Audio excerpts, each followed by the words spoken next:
बसपा की लैंड को निर्दलीय से चटकाया। 2024 में किसके मिशन में है कितना दम। अमरोहा लोकसभा सीट का कई मायनों में खास रहा है और कई जिज्ञासा को समेटे हुए है। अमरोहा लोकसभा का पहले आम चुनाव से ही अस्तित्व में ही थी, लेकिन मायावती जब यूपी की मुख्यमंत्री हुई थी साल 1977 में, तो जिले का नाम ज्योतिबा फूले रखा था, लेकिन सपा के आते ही इसका नाम बदलकर अमरोहा रखा गया। नामों के बदलाव का इतिहास जाति संघर्ष का जीता जागता प्रमाण है। अमरोहा शब्द की उत्पत्ति आम्र शब्द से माना जाता है और अमरोहवी आमों की खास किस्म है। आमों के अलावा गंगा किनारे बसा यह शहर कॉटन के कपड़े, मिट्टी के बर्तन, चीनी मिलें, गलीचे, हाथ करघा बुनाई और ढोलक के लिए मशहूर है। लेकिन सियासी समीकरणों में यह मुस्लिम और जाट वर्गों के बाहुल्य का क्षेत्र है। यह लोकसभा क्षेत्र 5 विधानसभा सीट को समेटे हुए है: धनौरा, नौगानवा, सादत, अमरोहा, हसनपुर, गढ़मुक्तेश्वर विधानसभा क्षेत्र। इस लोकसभा ने कभी भी किसी एक दल का वर्चस्व कायम नहीं होने दिया। 1952 से 1962 तक यहाँ कांग्रेस का कब्जा रहा, तो 1967 से 1971 तक कम्युनिस्ट पार्टी का कब्जा रहा है। 1977 से 1980 तक यहाँ जनता पार्टी बुलंद रही है।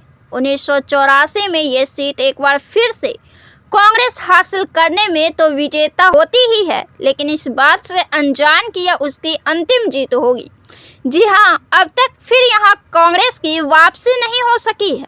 1989 में जनता पार्टी विजेता होती है, तो वहीं 1991 में भाजपा की एंट्री पहली बार यहाँ होती है, लेकिन 1996 में समाजवादी पार्टी इसे अपने पाले में कर लेती है।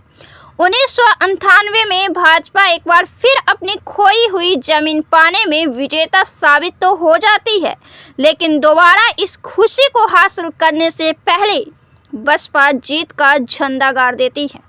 ट्विस्ट तो अभी बाकी है। चौंकाने वाला रिजल्ट तो अब आएगा जब सभी पार्टी को पीछे छोड़ते हुए 2004 में हरीश नागपाल सांसद चुने जाते हैं। 2009 में पहली बार राष्ट्रीय लोक दल की एंट्री होती है और फिर इसे भाजपा हासिल कर लेती है, और अब की बार लगातार 2 बार भाजपा से सीटों को बसपा छीनने में कामयाब रही है। बसपा के सांसद मौजूदा समय में इस लोकसभा से नेतृत्व कर रहे हैं। सपा और आरएलडी ने गठबंधन कर लिया है।